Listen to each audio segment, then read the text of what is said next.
بسم الله الرحمن الرحيم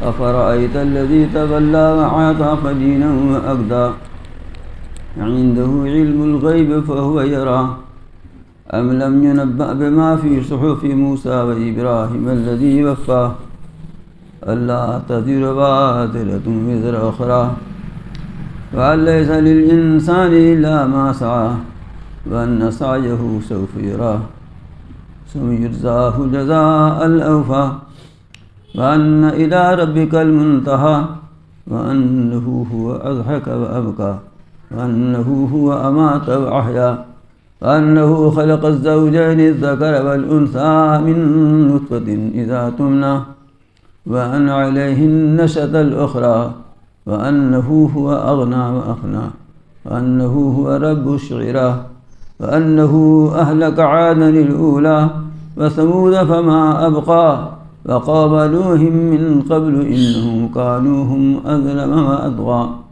المؤتفكة أهوى وغشاها ما غشى فبأي آلاء ربك تتمارى هذا نذير من النذر الأولى أزفت الآزفة ليس لها من دون الله كاشفة أفمن هذا الحديث تعجبون وتضحكون ولا تبكون وأنتم سامدون فاسجدوا لله واعبدوه. یہ آیت سجدہ ہے.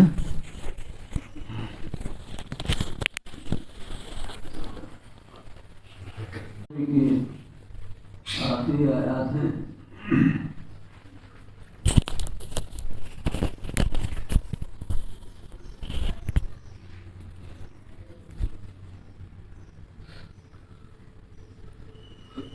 یہ آیت جو شروع میں تلاوت کی گئی ہے اس کا ایک واقعہ ہے.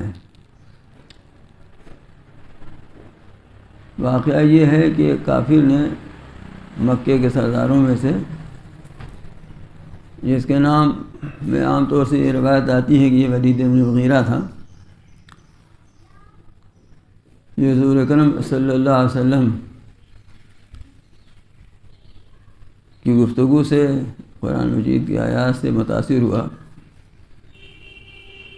اور یا تو اسلام قبول ہی کر لیا تھا یا مائل ہو گیا تھا.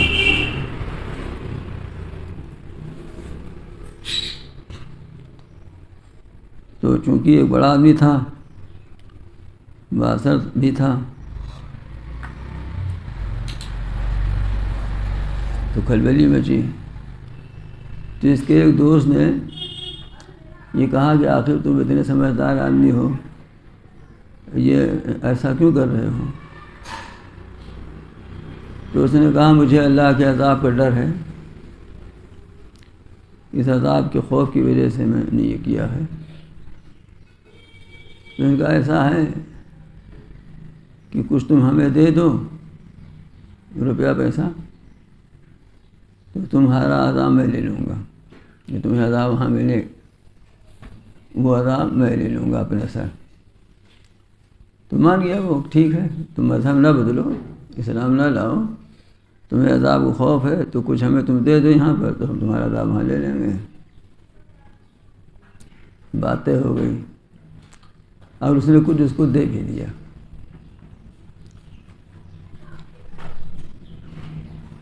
لیکن کچھ دینے کے بعد پھر مطالبہ کیا تو نہیں دیا اس نے، اس لیے کہ کنجوس تو کنجوس ہوتا ہے، اہل دنیا تو کنجوس ہوتے ہی ہیں، اور وہ چاہے صحیح خرچ کرنا چاہے غلط، کنجوسی ہر جگہ کام کرتی ہے. تو پہلے تو کچھ دیا پھر اس کے بعد نہیں دیا.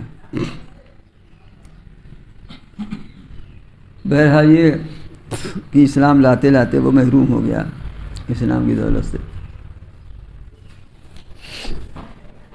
اسی واقعے میں اللہ تعالیٰ نے بیان فرمایا ہے اور اس پر تنقید فرمائی ہے.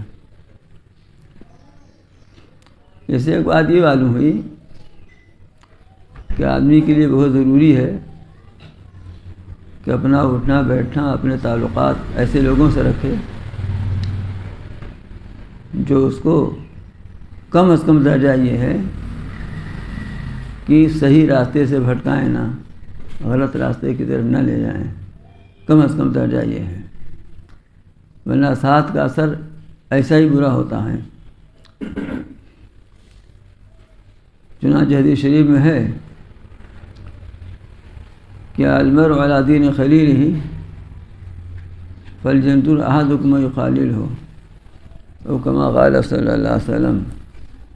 آدمی اپنے دوست کے دین و طریقے پر ہوتا ہے، اس لیے دوست بنانے سے پہلے اس کو چاہیے کہ یہ دیکھ لے کہ کس سے دوستی کر رہا ہے، کس کو دوست بنا رہا ہے۔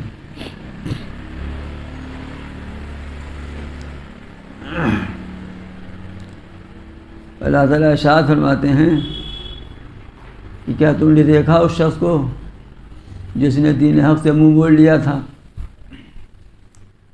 یعنی اسلام سے اس نے منہ موڑ لیا، یا تو لا ہی چکا تھا یا لانے کا ارادہ ہو گیا تھا، مائل ہو گیا تھا۔ پھر جب اس کے دوست نے اسے کہا کہ ہم تمہارا عذاب لے لیں گے، کچھ ہمیں دے دلا دو تو تمہاری سزا ہم ہی بھگت لیں گے، تو وہ آتا خلیلاً، اس کو تھوڑا سا کچھ دیا، جو کچھ دیا وہ تھوڑا بہت واگدا، پھر اس کے بعد وہ رک گیا، دینے سے رک گیا۔ رکنے کا مطلب یہ ہے کہ بالکل سختی کے ساتھ رک جانا۔ اگدا اصل میں کدیا سے بنا ہے، کدیا اس پتھر کو کہتے ہیں کہ جہاں کہیں کوئی کھدائی ہو رہی ہو کنواں وغیرہ کی، تو گہری چٹان آ جاتی ہے جو توڑے نہیں ٹوٹتی ہے، رکاوٹ بن جاتی ہے، تو اس کا تو بالکل رک گیا، ایک پیدا نہیں دیں گے۔ تو اللہ تعالیٰ فرماتے ہیں کہ عندہ علم الغیب و یرا، کیا اس کے پاس غیب کا علم ہے کہ وہ دیکھ رہا تھا کہ اس سے ہم معاملہ طے کر لیں گے اور اس کو پیسہ دے دیں گے تو وہاں یہ ہمارا عذاب لے لے گا؟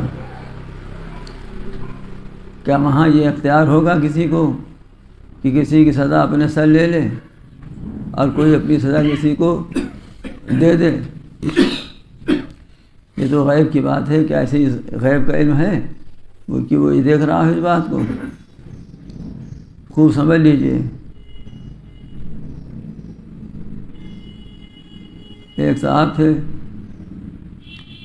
اب بہت صاحب ایسے ہیں، کہیں کہ ہمارے ابا باپ دادا بہت عبادت کیے ہوئے ہیں، اب ہم لوگ جو کچھ بھی کریں اللہ معاف کرے گا۔ یہ باپ دادا جو بات ہمارے کر چکے ہیں تو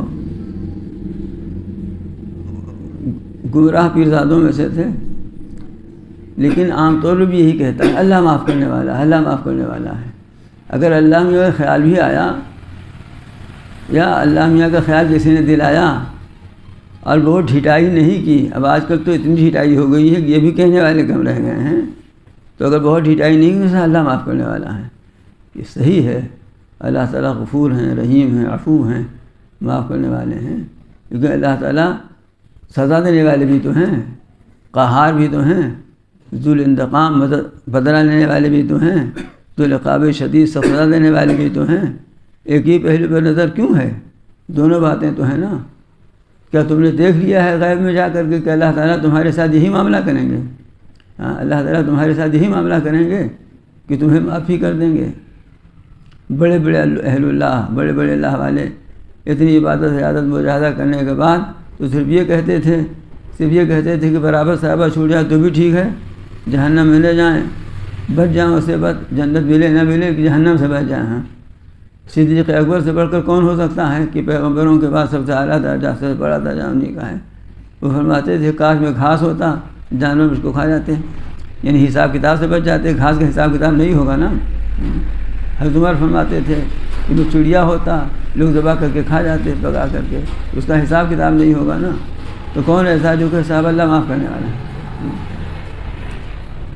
اللہ معاف کرنے والا کہہ کر گناہ پر جسارت کرنا، گناہ پر دلیری کرنا، یہ کافرانہ ذہنیت ہے، مشرکانہ ذہنیت ہے جس کو آیت میں بیان کیا گیا ہے۔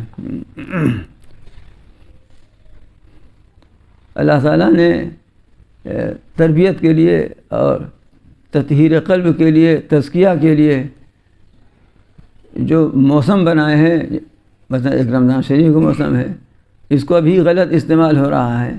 اچھے خاصے تنومند ہیں، سنا یہ ہے، میں نے دیکھا تو نہیں، نکلتا ہی نہیں، کیا دیکھوں کہ اچھی خاصی داڑھی بھی رکھے ہوئے ہیں اور منہ میں پان چبا کے گھوم رہے ہیں، اب کوئی روکنے ٹوکنے والا بھی نہیں ہے.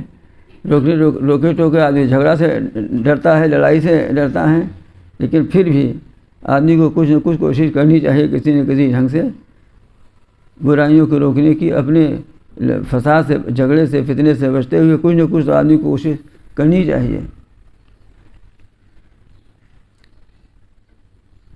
فقہا نے لکھا ہے کہ جو آدمی بیمار ہو, مریض ہو اور روزہ نہ رہ رہا ہو, بیمار یعنی شریعت کی طرف سے اس کو رخصت ہے, رخصت کی وجہ سے روزہ نہیں رہ رہا ہے, تو اس کو دوا بھی چھپ کر کے استعمال کرنا چاہیے. اعلان نہیں کہ صاحب ہم تو بیمار ہیں, روزہ لیا پھانکے جا رہے ہیں, دوا بھی چھپ کر کے استعمال کرنا چاہیے. کیوں؟ احترام میں. اعلان کرنا یہ احترام رمضان کے خلاف ہے, اس کو چھپ کے کرنا چاہیے.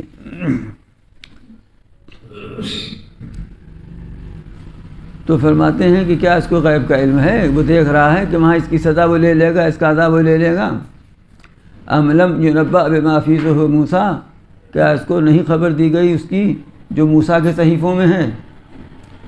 موسیٰ علیہ السلام پر ایک تو کتاب تورات نازل ہوئی جو سب جانتے ہیں, توریت کے علاوہ بھی موسیٰ علیہ السلام کے اوپر 10 صحیفے نازل ہوئے تھے.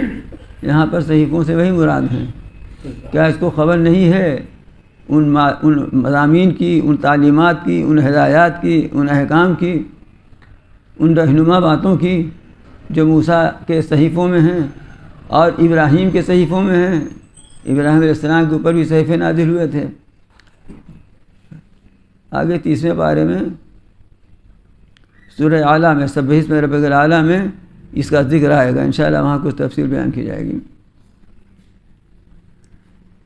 پھر ابراہیم علیہ السلام کی صفت اللہ تعالیٰ بیان فرما رہے ہیں. الذی وفا, وہ ابراہیم کہ جنہوں نے پورا کر دیا, جنہوں نے وفاداری کی. وفا مانے پورا حق دے دینا, جنہوں نے پورا حق دے دیا. انہیں اللہ تعالیٰ سے جو عہد کیا تھا اس عہد کو پورا کر دکھایا انہوں نے. وہ عہد کیا تھا؟ ایک تو عام عہد یہی ہے کہ اللہ تعالیٰ سے عہد یہ تھا کہ آپ کے احکام پر عمل کریں گے, اور آپ نے نبوت کی جو ذمہ داری سونپی ہے تو اس نبوت کی ذمہ داری کو ادا کریں گے, فریضہ نبوت کو ادا کریں گے, آپ کے احکام کو لوگوں تک پہنچائیں گے. لیکن بعض مفسرین نے کچھ خاص احکام کا بھی ذکر کیا ہے, سب اس کے اندر شامل ہیں. ابراہیم علیہ السلام کی ایسی شخصیت ہے, ایسی ذات ہے, ایسی ہستی ہے کہ اللہ تعالیٰ نے خود ان کے بارے میں یہ کہہ دیا کہ انہوں نے جو وعدہ کیا تھا اسے پورا کیا. یہ بڑی بات ہے کہ خود حکم الحاکمین اور مالک ملک کسی بندے کے بارے میں اپنے کہہ دیں کہ انہوں نے جو کیا تھا اس کو پورا کر دیا. تو موسیٰ علیہ السلام, ابراہیم علیہ السلام کے صحیفوں میں کیا مضامین, کیا تعلیمات ہیں؟ آگے چل کے 18 آیتوں میں ان کو بیان کیا گیا ہے. آیتیں چونکہ چھوٹی چھوٹی ہیں اس لیے آدھے صفحے میں آ گئی ہیں, آدھے صفحے بھی کم میں, لیکن ہیں 18 آیتیں.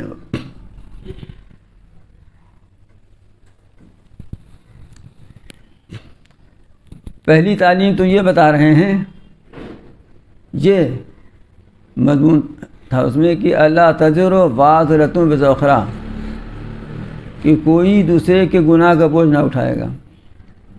کیونکہ معاملہ یہاں پہلے یہی تھا کہ اس نے کہا ہم تمہارا گناہ کا بوجھ لے لیں گے, ہم کو پیسہ دے دو. کہا ہے اس کے ڈر کے مارے تم مسلمان ہوئے جا رہے ہو.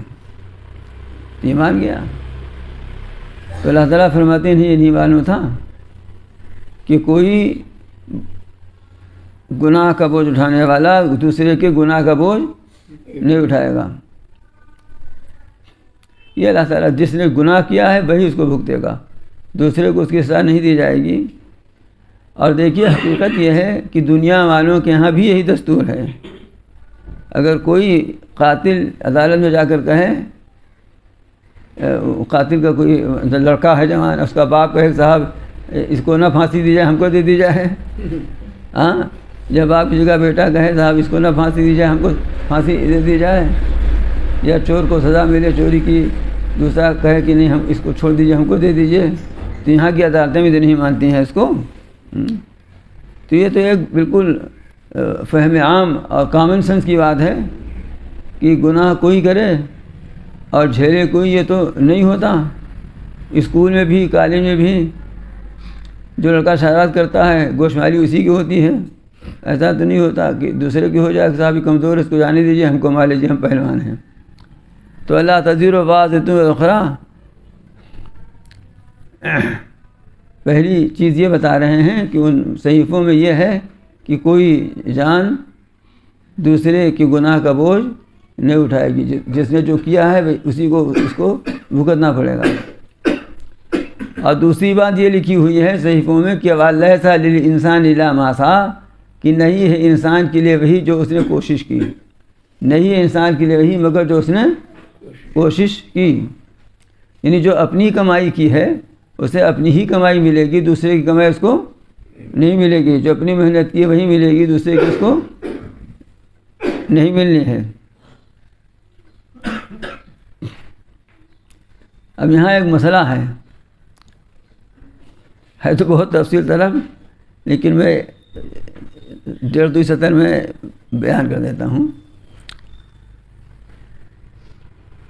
اگر حافظ جی افطار کی دعوت دیں تو تفصیل بیان کر دیں. دیکھیے ہنس کے سب ٹال دیتے ہیں عارف بھائی. یہ مسئلہ یہ ہے کہ ایصال ثواب کرتے ہیں نا, ثواب بخشا جاتا ہے نا, اور بہت سی حدیثوں سے یہ ثابت ہے ایصال ثواب کا مضمون کہ ایک آدمی کچھ تلاوت کرتا ہے, کچھ تسبیحات اذکار پڑھتا ہے, کچھ نفلی باتیں کرتا ہے, یا کچھ مال صدقہ کرتا ہے, روپیہ پیسہ جائیداد کھانا پینے کا سامان. ایک حدیث حضرت سعد نے فرمایا, عرض کیا کہ اللہ کے رسول میری والدہ کا انتقال ہو گیا, میں چاہتا ہوں کچھ کو نام نے فرمایا کنواں دے دو. صدقہ جاریہ اسی کے نام ہے نا. ہاں کنواں کی تو وہاں بہت ضرورت تھی, پانی کی تو بہت ضرورت تھی وہاں. ضرورت تو آج بھی وہاں بہت ہے, لیکن اب اتنی ریل پیل ہو گئی ہے کہ لوگوں کو نہیں لگتا ہے, ہر جگہ ضرورت پانی کی ہے. تو اس وقت اسی کی سخت ضرورت تھی, آپ نے فرما دیا. مطلب جہاں جس چیز کی ضرورت ہو, مجھے اس وقت یہ کہنا ہے کہ کنواں لڑکے نے صدقہ کیا اور ثواب کس کو ملا؟ اماں کو. تو کیا کسی نے, ملا کسی کو نا. اور یہاں اللہ تعالیٰ فرما رہے ہیں کہ ہر آدمی کے لیے وہی ہے, نہیں ہے کسی انسان کے لیے مگر وہی جو اس نے کیا. یعنی اپنی ہی کمائی ملے گی, دوسرے کی کمائی سے اس کو نہیں ملنا ہے. اور حدیثوں سے یہ بات, کوئی ایک حدیث میں نے آپ کو بتا دی, کتنی حدیثیں ایسی ہیں.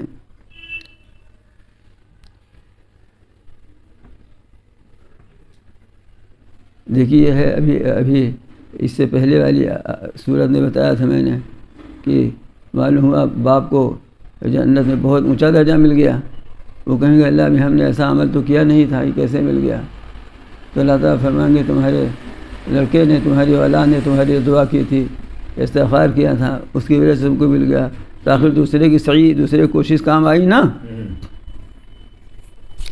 اصل میں اسی مسئلے کو, اسی آیت سے کو لے کر کے بعض لوگ اس زمانے میں بھی کچھ لوگ ایسے ہیں جو ایصال ثواب کے, اس طرح کے ایصال ثواب کے قائل نہیں ہیں.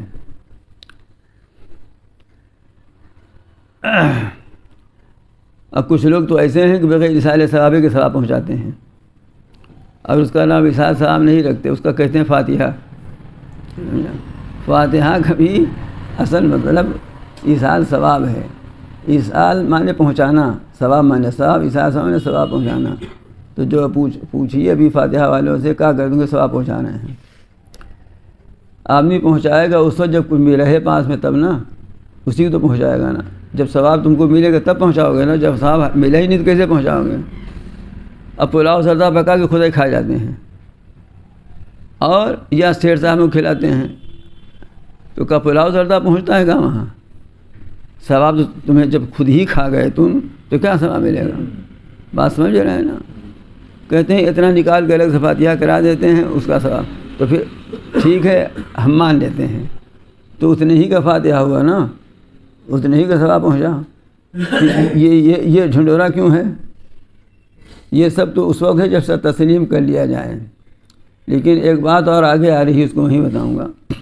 اشارہ کرتا ہوں اس وقت، اگر سب کچھ صحیح بھی ہو، فرض کر لیجئے کہ سب صحیح ہے، تو بھی ریاکاری اگر ہے تو ثواب نہ ملے گا۔ تو ریاکاری تو کھلی ہوئی ہے اس میں، سب صحیح مان لے، بنیاد ہی اس کی غلط ہے، لیکن اگر ہم صحیح مان لیں تو ریاکاری تو ہے نا، تو ثواب ملنے کا کیا سوال پیدا ہوتا ہے؟ تو جب ملا نہیں تو پہنچا کہاں رہے ہو؟ کیا چیز پہنچا رہے ہو بھائی؟ تو ثواب پہنچانا یہ شریعت سے ثابت ہے، اور اس آیت سے بظاہر یہ لگتا ہے، اس بنا پر بعض حضرات اس زمانے میں ایسے پیدا ہو گئے ہیں جو اس کا انکار کرتے ہیں، لیکن تمام امت کا اتفاق اور اتحاد ہے اس پر کہ نفلی عبادات اور نفلی صدقہ خیرات اس سب کا ثواب دوسرے کو آدمی پہنچا سکتا ہے، جو ہمیں ملا ہم دوسرے کو اس کو دے سکتے ہیں۔ البتہ امام شافعی کا صرف اختلاف ہے کہ قرآن مجید پڑھ کر کے، قرآن مجید کی تلاوت کر کے یا اسی طرح نفلی نمازیں پڑھ کر کے ثواب نہیں بخشا جا سکتا، اس کا ثواب نہیں دے سکتے۔ باقی مالی عبادت کا ثواب پہنچا سکتے ہیں ان کے ہاں بھی، لیکن اس کی یہ صرف امام شافعی کا اس کے اندر اختلاف ہے۔ امام احمد بن حنبل بھی پہلے امام شافعی کے مذہب پر تھے، لیکن بعد میں انہوں نے بھی رجوع کر لیا اور اس کے قائل ہو گئے کہ قرآن مجید کی تلاوت کا ثواب پہنچایا جا سکتا ہے۔ تو پھر اس آیت کا کیا مطلب ہے؟ اس آیت کا مطلب یہ ہے کہ سب سے بڑی نیکی ایمان ہے، سب سے بڑی نیکی ایمان ہے، تو نہیں ہے انسان کے لیے مگر وہی جو اس نے کوشش کی، یعنی ایمان لانے کی کوشش کی، ایمان لایا جو، اسی کے اوپر سے ایمان ہی کا تذکرہ چلا آ رہا ہے۔ اس شخص نے ایمان لانے کی کوشش ارادہ کیا تھا، ابھی ایمان نہیں لایا، اور دوسرے نے کہا کہ ہم عذاب اپنے سر لے لیں گے، تو اگر دوسرا صاحب ایمان بھی ہوتا، دوسرا جس نے کہا تھا کہ تمہارا عذاب ہم اپنے سے لے لیں گے، اگر وہ صاحب ایمان بھی ہوتا تو بھی نہیں لے سکتا تھا، اور یہاں حالت یہ ہے کہ خود ہی وہ صاحب ایمان نہیں ہے، خود ہی کافر ہے وہ، تو وہ کیسے لے لے گا؟ تو صحیح سے مراد یہاں پر ایمانی صحیح ہے، یعنی ایمانی صحیح۔ اسی طرح سے جو چیزیں اللہ تعالیٰ نے فرض کی ہیں، جیسے فرض روزہ ہے، فرض نماز ہے نا، فرض زکوٰۃ ہے، فرض حج ہے، یہ کوئی دوسرے کی طرف سے نہیں کر سکتا کہ ابا کا روزہ قضا ہو گیا تھا، چھوٹ گیا تھا، لاؤ ہم رکھ لیتے ہیں ان کی طرف سے، ابا کی نمازیں چھوٹ گئی تھیں، لاؤ ان کی طرف سے ہم رکھ لیتے ہیں، اچھا آپ رہ دیجیے، ابا بہت کمزور ہوں گے، ہم پڑھ لیتے ہیں آپ کی طرف سے، یہ دوسری کی طرف سے نہیں ہوگا۔ روزے میں اور نماز میں، رہا زکوٰۃ میں، تو زکوٰۃ میں یہ اس طرح ہوتا ہے کہ وہ اجازت دے، اگر اس نے اجازت دے دی کہ ہماری طرف سے تم زکوٰۃ ادا کر دو، تو یہ حقیقت اسی کا کام سمجھا جائے گا، اس لیے کہ بہرحال کمایا اس نے ہے نا، مان لیجئے کہ اس کے لڑکے ہی نے کمایا ہے، لیکن لڑکے کے بھی کمائی کا ذریعہ ہی بنا ہے۔ رسول اللہ صلی اللہ علیہ وسلم کی حدیث ہے کہ انت مالک لابیک، تم اور تمہارا مال سب تمہارے باپ کا ہے، تو وہ بھی حقیقت میں زکوٰۃ کی ادائیگی بھی اسی کی طرف سے ہے۔ اسی طرح سے حج بدل میں بھی دوسری طرف سے حج آدمی کر لیتا ہے، تو وہ بھی اگر دیکھا جائے تو جس کی طرف سے حج کر رہا ہے وہ شامل ہے اس کے اندر، اس لیے کہ اس کا پیسہ اس میں لگنا چاہیے، اس کا پیسہ، اس کے اخراجات، اس کے مصارف اس میں لگتے ہیں، تو ایسا نہیں کہ اس کے اندر شامل نہیں ہے۔ اور یہ بھی اس وقت ہے جب کہ وہ حج کرنے سے معذور ہو، بذات خود حج کرنے سے معذور ہو، تب حج بدل کی ادائیگی ہوتی ہے، اور جب کہ اس نے مصارف اور اس کے اخراجات اس کے ادا کیے ہوں، تو یہ فرض کے لیے ہے، یہ نفل کے لیے نہیں ہے۔ نفلی عبادتوں کا جہاں تک معاملہ ہے تو وہ یہ ہے کہ حدیث سے بے شمار حدیث سے ثابت ہے، اور صحابہ کے عمل سے اور سلف کے عمل سے اس وقت سے لے کر آج تک یہ ثابت ہے۔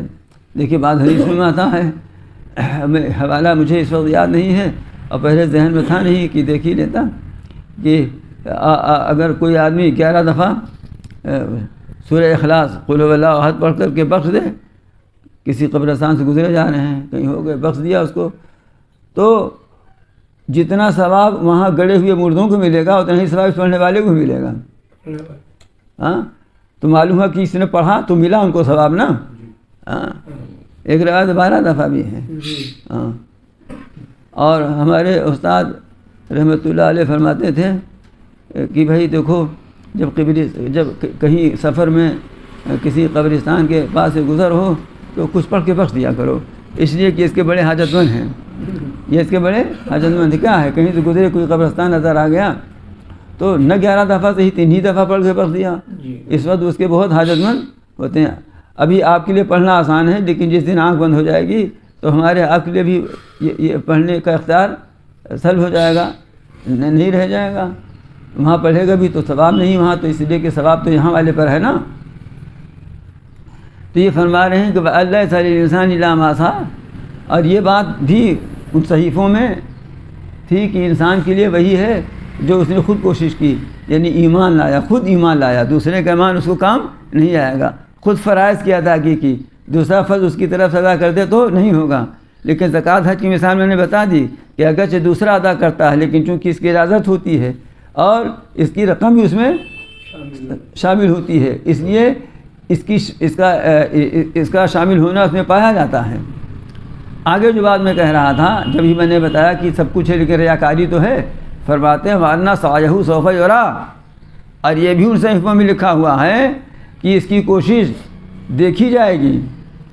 اس کی کوشش دیکھی جائے گی کہ اس نے جو کوشش کی، جس نے محنت کی، جو اس نے عمل کیا ہے وہ کس اخلاص کے ساتھ کیا ہے یا ریاکاری کے ساتھ کیا ہے، یہ دیکھا جائے گا. حدیث شریف میں ہے انما الاعمال بالنیات، اعمال کا دور مدار نیتوں پر ہے.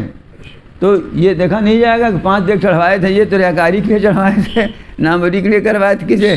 ایک تو وہ شرعاً ہی غلط ہے، لیکن اگر اس کو صحیح مان لیا جائے، یہاں تو ایمان کے بارے میں بھی یہ ہے کہ ایمان لایا تھا تو اخلاص کے ساتھ ایمان لایا تھا، یہ نفاق کے ساتھ ایمان لایا تھا، جیسے کہ منافقین کی بھی ایک بڑی تعداد تھی. اور جیسے دیکھیے سنتا ہوں کہ یہیں کریلی میں بہت سی عورتیں نقاب پہن کر کے بہت سمجھ ٹوپی لگا کے آ جاتے ہیں اور اپنے آپ کو مسلمان ظاہر کر کے صدقہ فطرہ اور سب وصولتے رہتے ہیں.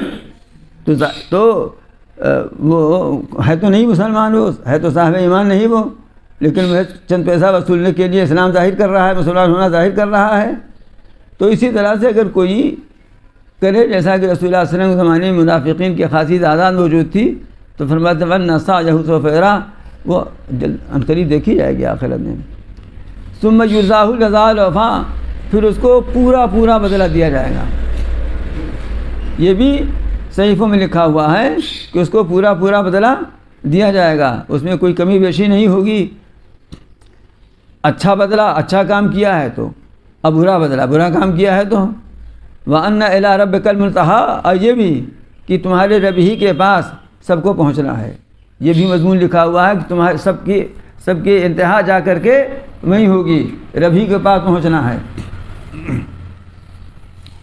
سب کو دربار خداوندی میں حاضری دینی ہے. دوسرا مطلب اس کا یہ ہے کہ تم غور و فکر جو کرو، سوچو جو کچھ، تو رب تک پہنچ کر کے پھر رک جاؤ، پھر وہاں سوچنا چھوڑ دو. ان اللہ تعالیٰ کی ذات اور صفات کے بارے میں ہمیں غور و فکر نہیں کرنا چاہیے، اس لیے کہ ہماری غور و فکر سے ماورا ہے. اللہ میں کیا ہے، کیسے ہیں، کب ہوئے تھے، ہے نا. یہ اس کی صفات مثلا یہ آیا ہوا کہ اللہ میں عرش پر مستوی تو کیسے مستوی ہیں. یہاں پر انتہا ہو جانی چاہیے ہماری سوچ اور فکر کی، اس لیے کہ ہمارے سوچ کے دائرے سے باہر ہے. جیسے دیکھیے اب بغیر چشمہ کے ہم نہیں پڑھ پاتے، تو اب ٹھیک ہے، اب یہیں تک ہم پڑھ سکتے ہیں، اب آگے نہیں دیکھ سکتے، ہے نا. آگے نہیں دیکھ سکتے، چشمہ لگا لیا اب دیکھنے لگے، لیکن چشمہ سے بھی یہیں تک وہاں ہو تو نہیں دیکھ سکتے نا. تو اسی طرح سے ہمیں آگے والی چیز کے لیے وحی کا چشمہ لگانا پڑے گا. وحی کے چشمہ سے جتنا ہم دیکھ رہے ہیں، جتنا ہم کو دکھا دیا گیا اتنا نہیں دیکھیں گے. ہمیں اتنا بتا دیا گیا ہے کہ اللہ تعالیٰ کے صفات ہیں، ان صفات کی حقیقت کیا ہے، ذات باری تعالیٰ کی حقیقت کیا ہے، چونکہ یہ ہماری پہنچ سے رسائی سے باہر ہے، ہماری سمجھ میں آنے والی چیز نہیں ہے، اس لیے ہمیں اس میں غور و فکر نہیں کرنا چاہیے. اور یہ بھی لکھا ہوا ہے، یہ بھی مضمون ہے صحیفوں میں کہ وہی ذات ہے جو ہنساتی ہے، رلاتی ہے. اور وہی ذات ہے جو موت دیتی ہے اور زندگی عطا کرتی ہے. تو ہنسانا رلانا یہ اللہ میاں کام ہے، اور موت اور زندگی دینا اللہ میاں کا کام ہے. اب آپ کہیں ہم کو دودھی لگائیں گے تو ہنسو گے، تم ہنسا تو نہیں ہیں، اور زیادہ لگا دیں گے تو رونے لوگوں گے. ارے بھائی ہنسانا رلانے کی حقیقت یہ بہت لوگوں کو گدگدی نہیں بھی ہوتی. ایسا آدمی بھی میں نے دیکھا، اب یاد نہیں کون تھا، کہ اس کو گدگدی کون اثر نہیں ہوتا. سمجھے آپ؟ تو اس کو ہنسائیے. ہاں، اب بات ایسے ہوتے ہیں چور کہ ان کو کتنے پوٹے پولیس روبے نہیں کرتے، روتے ہی رہی ہیں.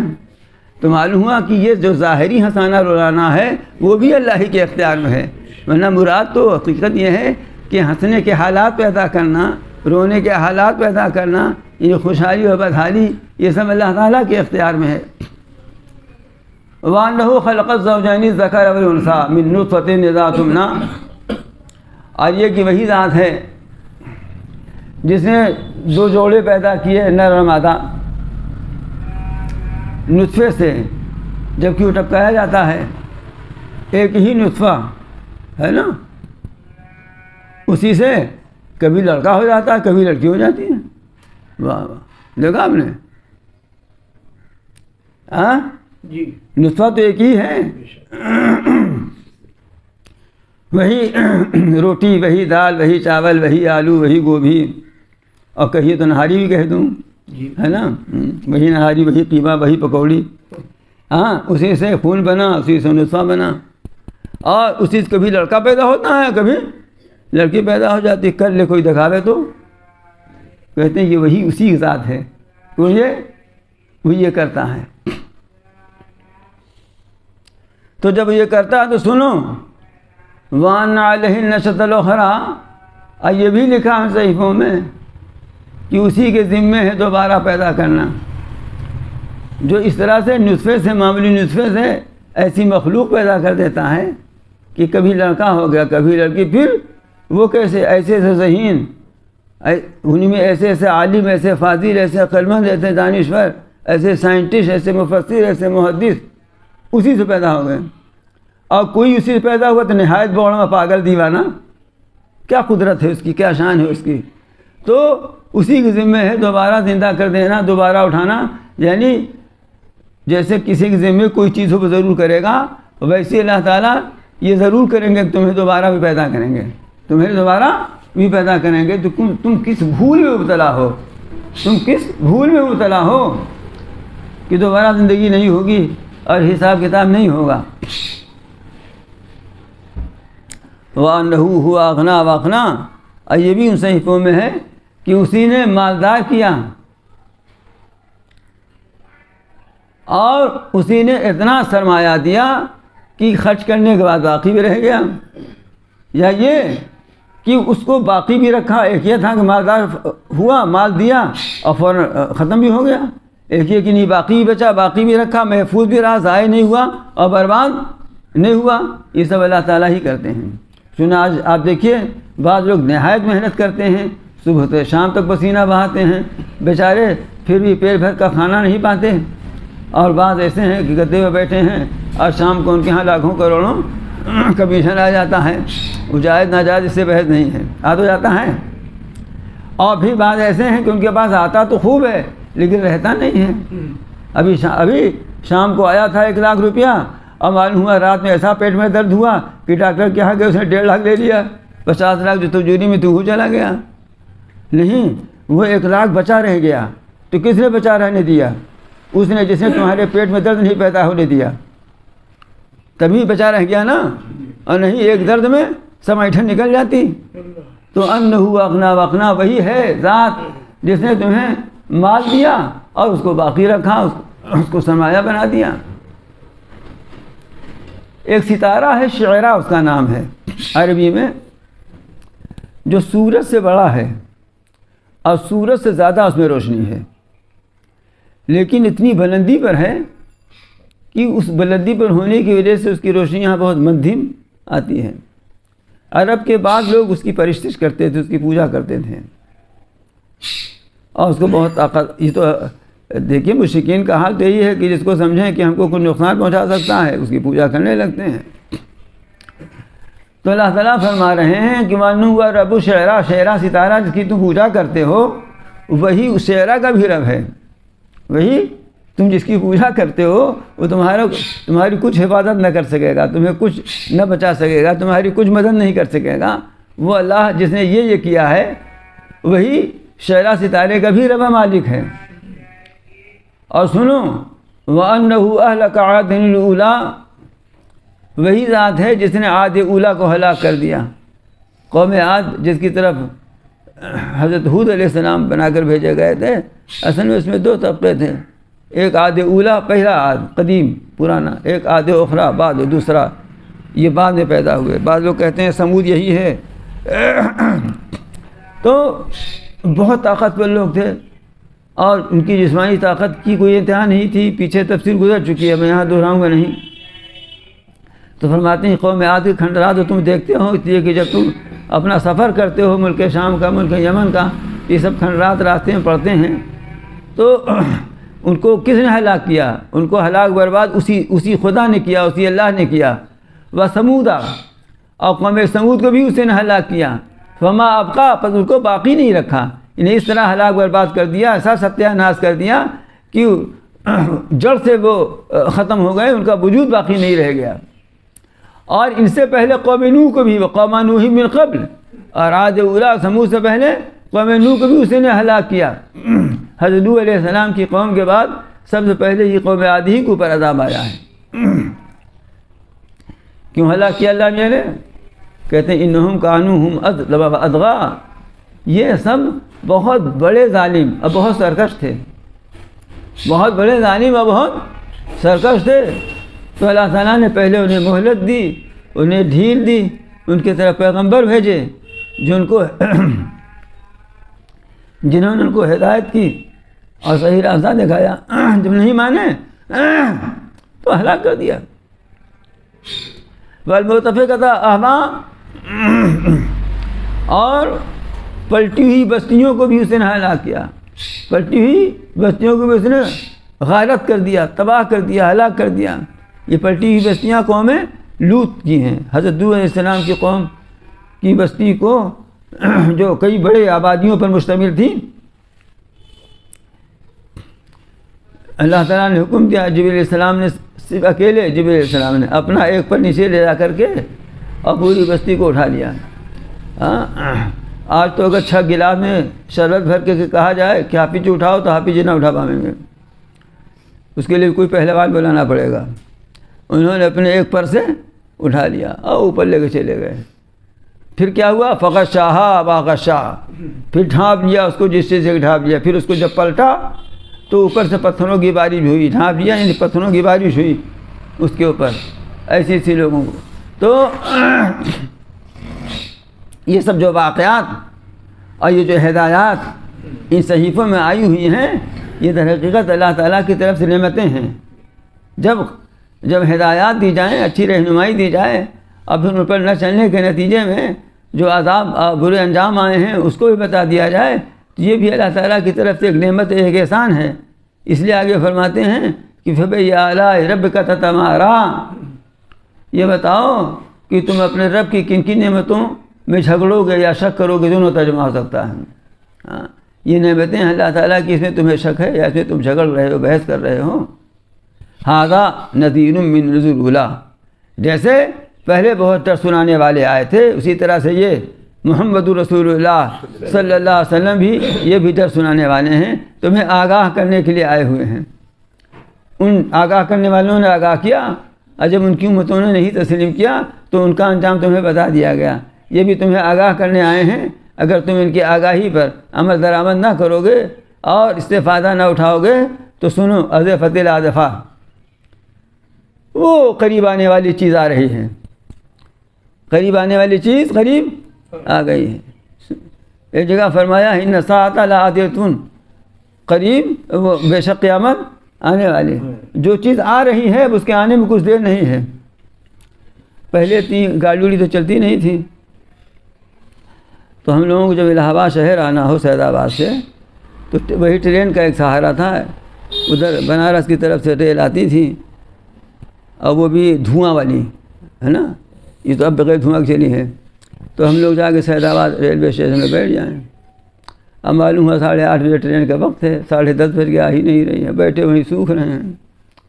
کچھ لوگ دیکھیں کہ اب تو پہنچ نہ پائیں گے کچہری، یا جا کے کیا کریں گے، تو جھولا اٹھائیں واپسی کے لیے. ایسے کہ واہ دھواں دکھائی دیا ہے نا، انجن نہیں دھواں، کب بس رک جاتے تھے، کو دھواں دکھائی دیا کئی میل دور سے، اب رک گئے کہ اب آ جائیں گے ہے نا. اب معلوم ہوا اس کے بعد ہی 10 منٹ 15 منٹ 20 منٹ لگا اس کو دھک بھگ بھگ بھگ بھگ کر کے پہنچی. وہ بات سمجھ میں آئی؟ میں کیا کہنا چاہتا ہوں؟ کہنا یہ چاہتا ہوں کہ قیامت کو دھواں دکھائی دے گیا ہے، جس کی سب سے پہلی علامت تو خود جناب رسول اللہ صلی اللہ علیہ وسلم کی ذات گرامی ہے. ہم نے فرمایا ہے کہ پہلی نشانی قیامت کی تو خود رسول اکرم صلی اللہ علیہ وسلم کی ذات گرامی ہے کہ اب آپ کے بعد کوئی نبی آنے والا نہیں ہے، اور علامتیں ظاہر ہوتی چلی جا رہی ہیں. تو دھواں جو دکھائی دے رہا ہے نا، بھگ بھگ انجنیں آنے میں کتنی دیر لگتی ہے، اسی کو فرما رہے ہیں ازفت الازفہ، قریب آنے والی چیز قریب آ چکی. لیس لہا من دون اللہ کاشفہ، اللہ کے سوا اس کوئی ٹالنے والا نہیں ہے. اور اللہ میں ٹالیں گے نہیں، اس لیے کہ خود ہی تو لا رہے ہیں، تو کیوں ٹالیں گے اس کو؟ ان کو تو حساب کتاب لینا ہے. افمن ھذا الحدیث تعجبون، کیا تم لوگ اس بات پر تعجب کر رہے ہو؟ اس بات سے، اس سے مراد قرآن مجید ہے. کیا تم لوگ اس قرآن مجید میں جو مضامین بیان کیے جا رہے ہیں اس سے تم لوگ تعجب کر رہے ہو اور ہنس رہے ہو اور رو نہیں رہے ہو؟ ان قرآن کے مضامین تو ایسے تھے کہ اس پر تعجب نہ کر کے سنجیدگی سے غور کرتے، نہ کہ تم ہنس کے اس کا مذاق اڑا رہے ہو. تمہیں تو اپنی بدحالی پر اور قرآن کے مضامین سے متاثر ہو کر رونا چاہیے تھا، تم رو نہیں رہے ہو، اور تم غفلت میں پڑے ہوئے ہو. سامدون کے معنی غافلون کے بھی ہیں، غفلت میں پڑے ہوئے ہوں. اور اس کے معنی ہے باجا بجانا، آواز نکالنا، گانا، اس کے معنی بھی ہیں. اور اس کے معنی تکبر و غرور کرنے کے بھی ہیں، سب مراد ہیں. یعنی بجائے اس کے کہ قرآن کی ان مضامین سے تم سبق حاصل کرتے، عبرت حاصل کرتے اور روتے، اس کے بجائے تم غفلت سے پڑھ کر گانا بجانا اور تکبر و غرور میں مبتلا ہو. سن لو، تمہیں تو یہ چاہیے کہ تم اللہ کا سجدہ کرو، اللہ کے سامنے جھک جاؤ اور اس کی عبادت کرو. اس کو پھر میں نے ترجمہ ہی کر دیا، پڑھا اس لیے نہیں کہ پھر آپ کو سجدہ کرنا پڑتا تو اچھی بات تھی، سجدہ کرنا پڑتا، لیکن پتہ نہیں کون کس حال میں ہے. یہ ہے چاہے بھی وضو ہو، یہ چاہتے ہیں سب بات کھول کے کہہ دی جائے. نہیں تو پہلے تو ایک دفعہ ہو چکا ہے سجدہ، نا بعد میں آنے لگتا ہے. اچھا سنیے، صورت پوری ہو گئی، بیان کرنے کو بہت کچھ ہے، لیکن آج اتنا بیان ہو گیا یہی بہت ہے. وقت 9:30 بجے کر دیا گیا تھا، اس لیے کہ مجھے خود بعض اوقات بہت ذوف ہو جاتا ہے، دقت ہوتی ہے. لیکن آج میں نے یہ غور کیا کہ 9:30 بجے کرنے میں بعض لوگوں کو بہت دقت ہوگی یہاں، سمجھے آپ؟ جو پہلے آنا چاہتے ہیں، جن کو دکان کھولنا ہے، جن کو یہ کرنا ہے، اس لیے ہم سوچتے ہیں آری بھائی 9 بجے سے کر دیں. دیکھیے تاریخ میں نے بہت زور سے موڑی ہلائی، میں بہت پتے کے بات کہتا ہوں. صحیح ہے. اب رہا یہ کہ بہت کسی دن مجھے بہت ذوف ہوگا تو خود دیر ہو جائے گی. دیکھا تو رغج بھی نہیں ہے شاید اسی وجہ سے.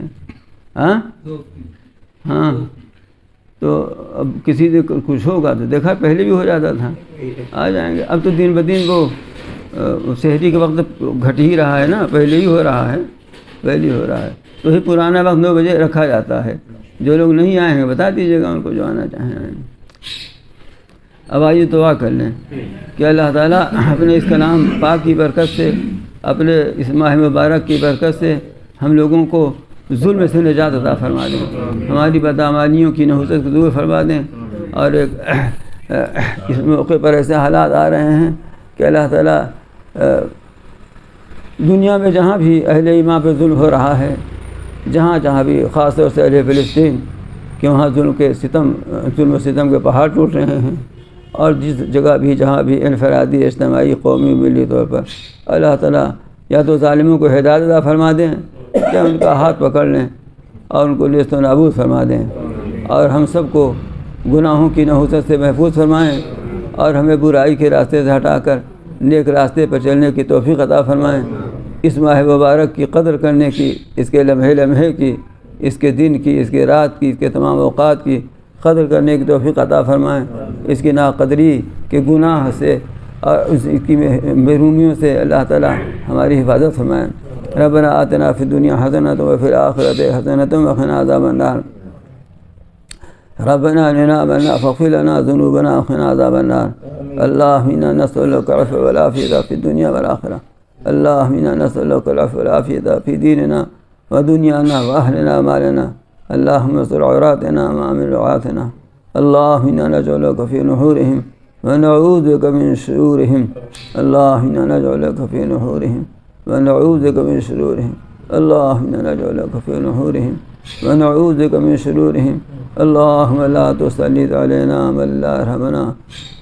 یہ دعا خاص طور سے خوب پڑھیے ایک وقت تک، اس لیے کہ حالات ایسی آ گئے ہیں۔ اللہم لا تسلط علینا من لا یرحمنا، اللہ ہمارے اوپر ایسے کو نہ مسلط کیجیے جو ہم پر ترس نہ کھائے، ہم پر رحم نہ کرے۔ نہ عربی میں یاد ہو تو اردو ہی میں کہہ لے اس طرح سے کہ اللہ ہمارے اوپر ایسوں کو مسلط نہ فرمائیے جو ہم پر ترس نہ کھائے، ہم پر رحم نہ کرے۔